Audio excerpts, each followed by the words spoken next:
Hey guys, John Faulkner here with Chris Weatherman, and today we're going to talk about PSKs. Personal survival kits. There you go. So a lot of people have been asking us questions with regards to scaled down kits that they can throw into bags, and that's really where it starts to fit. Listen, a kit can be any size. I should have brought the other one. I have an intermediary that would be between this one and this one. So you can scale this depending on what you're doing. A kit can be any size. For the two boxes that and a lot of people start with an Altoid tin. Which I'm not a fan of. It's an okay place to start. They're pretty small, but these are just a little bit bigger than an Altoid 10, but still can easily. This can go into a cargo pocket. So can Chris's. So they're still within that size. And for both of these for both of our PSKs, pretty much every single item you can get from Amazon. We'll leave links below for all the individual products. You can also check out our Amazon store for other stuff. So what we decided today was just kind of talk about personal survival kits, what they're good for, what they're not. What they are, what they aren't, and then kind of our thought process to build. And then what we have in ours. So first of all, I think a personal survival kit like these is a fantastic way to get new people into being better prepared for if something were to happen. They make a great gift. I mean, now it's time and labor intensive to put one of these together when you do it right, but it makes a great gift for somebody that you want to get thinking that direction. Because everybody who's going to open one of these up is going to be like, oh, this is really cool. And there's tons of knickknacks. And they're not going to think I'll ever use this stuff until someday when they need to use this stuff. And you can buy these pre-made by quite a few companies. And I just feel like they're trying to up their margin as much as possible. They cut a lot of corners. They cut corners and use products that think about it. If you're going to use a personal survival kit, this is something you're going to trust your life to. And do you want like a 4-cent compass, or do you want like a Sunto? I'm trying to be nice. I'm trying to be nice. Do you want the cheapest products that can be stuffed into the box? That's why I'm not a fan of pre-made bags or pre-made kits or nothing. I like to build my own stuff.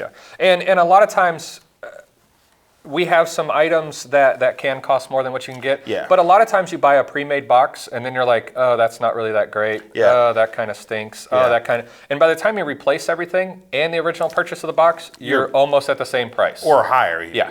So so I think these are a great way to get people into prepping. It's a great way for you to get family members that are kind of on the fence to like, hey, just throw this in your trunk, throw it in your car, glove put box. It in the console, whatever.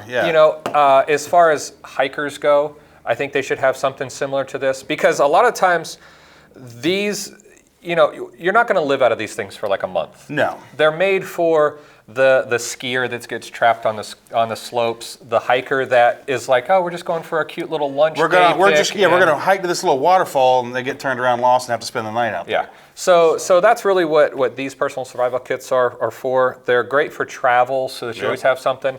I would say mine is close to TSA compliant. Mine is not. But if you check a bag, I mean, you can throw this in. It's not going to take up a lot of room in your suitcase, and you at least have the bare essentials if something were to happen while you're separated from most of your supplies. So, like I'm flying, we're flying to Vegas next week, both those. I don't check a bag if I can avoid it. So I actually have a package that I'm FedExing. Wait, you don't like spending an extra $75 for the plane ticket you already bought? Or the hell, some of them you got to pay to even carry on a bag. But I'm going to FedEx a package ahead to my Airbnb so I can have my knife, a kit, a few other things that I just don't want to try to take on the plane. That way I'll have them, and I'll FedEx them home. So we kind of talked about what they are and what they are not, so let's kind of dive in. So let's just start with containers first. So this is a Suma container, S-U-M-A. They make quite a few different sizes. This is the little bit larger of one. Fantastic aluminum construction. I'm 220 pounds. I can stand on this thing. It's never going to get crushed. And the thing with the stronger construction as opposed to like an Altoid 10, I don't have to worry about it getting crushed. I don't have to worry about the lid breaking off or the hinges, anything like that. And it's waterproof. It's got a O-ring seal on it. I like putting the Ranger bags on. It comes with a Velcro strap. I'm not a huge fan of the Velcro strap. When you take these outside and actually use them, the Velcro strap gets nasty crap all over it. You end up losing it. Gets packed full of dirt. It doesn't work quite as well. So I like putting Ranger bands on mine. They keep this lid real nice and tight. They never slip off. And multi-purpose. I mean, I can use Ranger bands for lashing stuff together. Tinder, they burn well if I needed to make black smoke for a fire, something like that to be signaled. So multi-uses for ranger bands. You know, so that's pretty much it. And you know, like we always say, a container is pretty much the hardest thing in nature to make. Yeah, a metal container is the hardest thing to mimic in nature. I mean, you can break rocks and make flakes and you make cutting tools and whatnot, but a container that you can put on a fire and boil water in is very, very difficult to duplicate. And yes, there are ways to do it. Some of you are going to come out and yeah, we know there's ways, but they're not easy. That's the point. So my container is from Best Glide. Again, same thing. It's very heavily constructed. I can stand on this, and I'm bigger than he is. But it has the catch lid, and then there's a silicone gasket in here, so this is pretty much waterproof. But if you dunked it, you'd probably get some water in it. But I like the bigger container because this to me is what I call my ultimate PSK. I have another smaller one that's between these two. Yeah. But this is one that, like, if I can only have one, I'm going to take this one because it's much more comprehensive. Yeah. So all right, so we'll take the Ranger bands off here. So that's kind of item number one that I have in mind. In here, just so we can do a size comparison. Oh yeah. Real quick. So yeah. You can kind of see there. And these Best Glide containers are available on Amazon or Best Glide's website. Yeah. And Best Glide makes fantastic products. I'm a big fan. So pop the lids. Yep. And how do you want to do it? Yeah. You just want to dive through? Yeah. All right. So on the top of my lid, first I keep these Stay Away Herbal Health Care. These are from Aringel, A-R-I-N-G-E-L. These are insect repellent patches. So it's a way. Down here in Florida, I mean, we have mosquitoes that carry you away. Yeah. So you can, they're super light, super thin. So that's one of the things when building a PSK. There are items that I would love to have in here, but they don't fit based on the shape. So you got to kind of manipulate things. Like I would love to have a small bottle of like DEET. Just pure DEET. Just pure DEET. But you can't fit a bottle in here, and I don't want liquid in here also. So especially DEET, because if it ever leaked, it'll ruin everything. So. Got some mosquito repellent there. On the top, I put some that's a good idea. 3M Solus tape on it. So at night, man, hit this thing with a flashlight if somebody's trying to find you, and it reflects just like a safety cone or a stop sign, something like that. So I stuck a piece of that on there. And up there also, $20 bill. $20 bill. There you go. So, we always think that if we're in a survival situation, we're deep in the woods. Yeah, not always. Not always. There's times where $20 can get you out of a bad case. So, that's just the lid. Yeah. You want me to just dig through? Yeah, do yours and I'll do mine. So, first piece in here, my tried and true way of tender is a trioxane tablet. So I can boil water in this container with just this tab if I had to. I can start a fire even in super wet conditions, so piece of trioxane. I do have a small fishing kit in here just in case, hooks, sinkers, line, some weights, just in case. I carry one of these on my wrist every single day. This is a piece of shot cord with a piece of hardened steel like bead on it, and you can use these for breaking glass and things like that. So I keep one of those in there. Some Kevlar tripwire. This stuff is 80-pound test line. So it's one of those things where once again, like, hey, I'd love to have 550 cord, right? But it's big, and a lot of times 80 pounds is really going to get all you need. So you can use it to lash. I mean, a couple wraps, you can exactly. So Kevlar tripwire. There's like 75 feet. Yeah. In that little spool. Way. So 75 feet. I have a Petzl. Do you remember what this one is? I don't know. It's their emergency headlamp, what they call it. Yeah. Because it should be in mine, but I don't think it is. Because I believe Little Bit has it right now. So it's got white light and red lights. It strobes, SOSs. Yep. It's super small. It's got a retractor, retractable headband. And it's great too because these things, you can set it up even if you want to use it as kind of like an area light. It'll stand on its own. Yeah. And you can turn the head. So I love these things, and Little Bit needed a headlamp the other day, and I gave her the E-light here. Yeah, right there. E-light. Okay, emergency light. Yeah, emergency light. Yeah. So the Petzl headlamp, a small mini Bic lighter is my first fire option. Got a zip tie around it that I can pop off easily and reapply if needed. Yeah, don't cut it off. Don't cut it off. Just pop it off. Yeah. So mini Bic lighter and a little Sparky, just in case there's an issue with the Bic lighter. Signal whistle, flat signal whistle, just in case. as far as a blade, I like to have a blade on me all the time. I got a Victorinox Cadet, so I have a couple of blades and tools like that in case I need it. Snare wire. Always good to have some wire. Just always good. I got 4, going back to the fire section there, 4 more quick tenders. Just another good way to get some fire going. A signal mirror that I've wrapped up just with a little bit of cellophane wrap, just so it doesn't get scratched, because I've seen some that get completely ruined. Yep.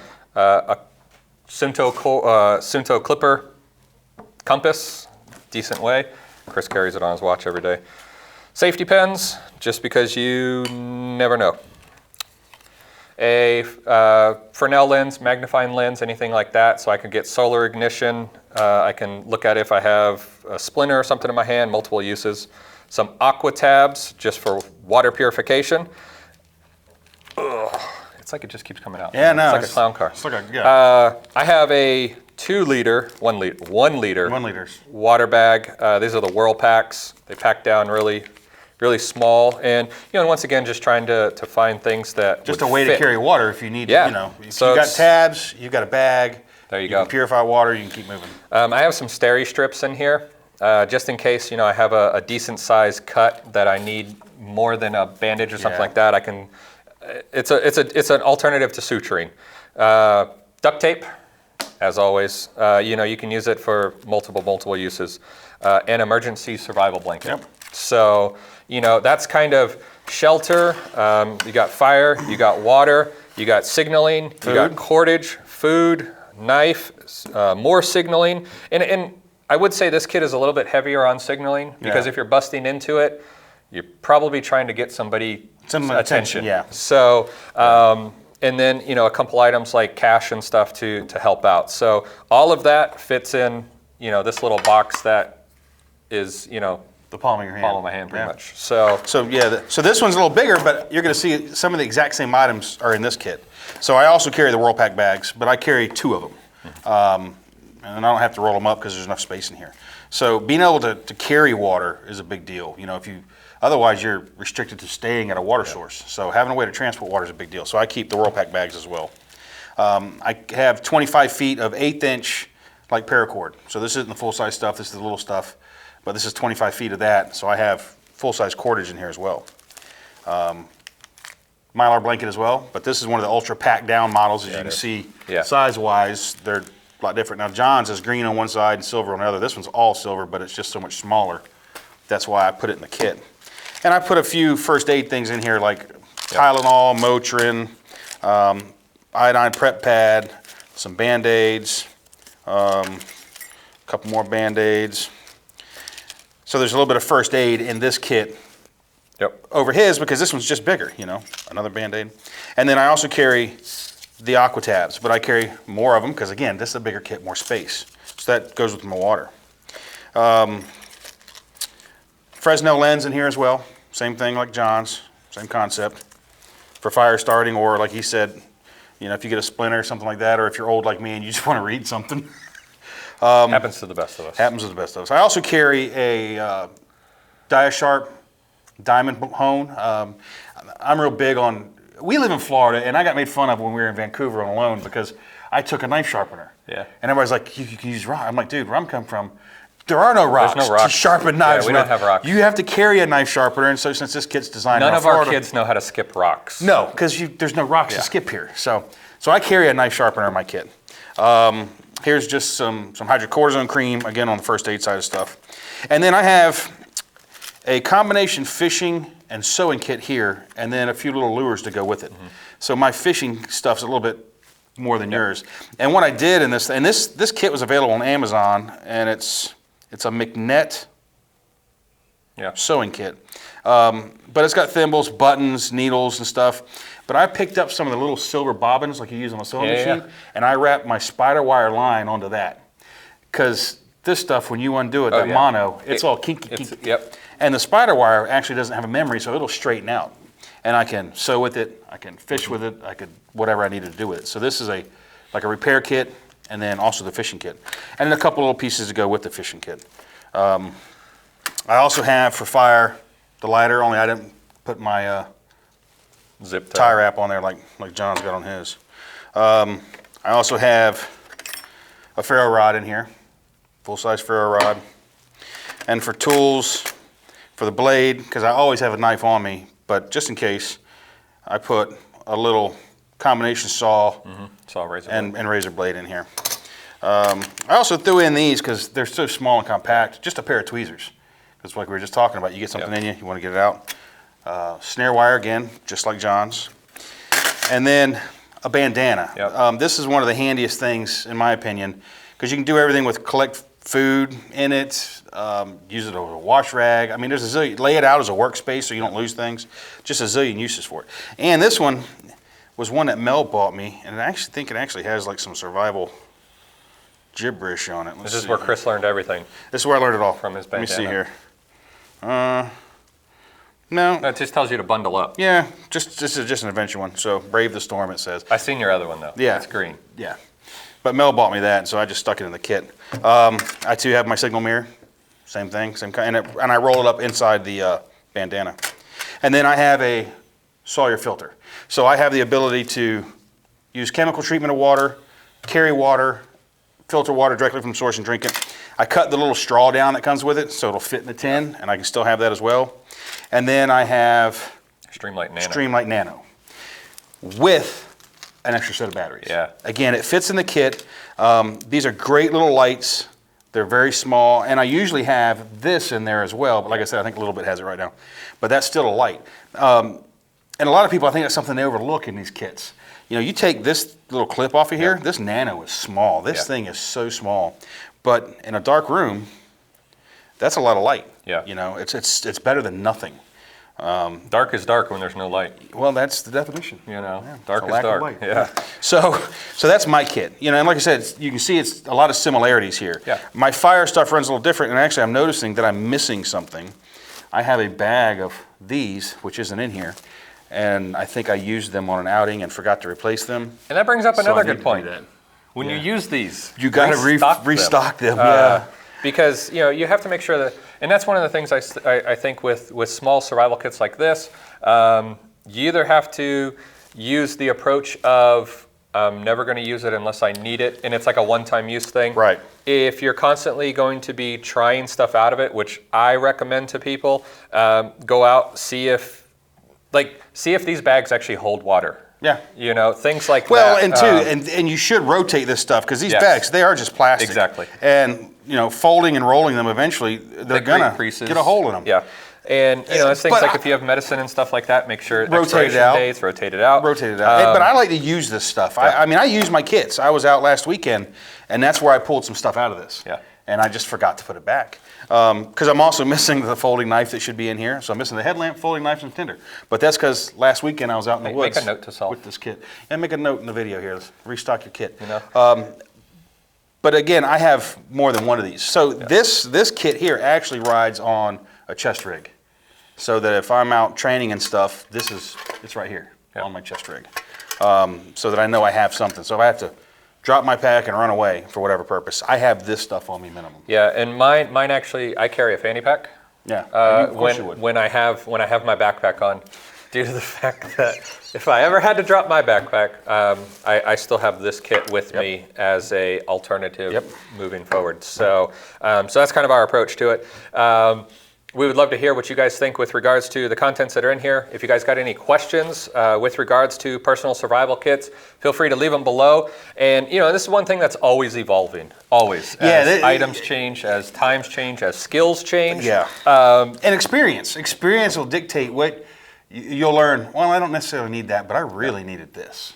You know, like again, living in Florida, this is something that I will not go without. A knife sharpener. Now, you guys up north where you have rocks and stuff in the ground, you can get away with that. You don't need one. Down here, to me, this is a must-have because a dull blade's just begging to hurt you. That's all it's going to do. Yeah. So guys, I hope you really liked this video. If you did, hit the like button. Make sure you follow us and subscribe as well. And like I said, leave your comments below. Until next time, be safe.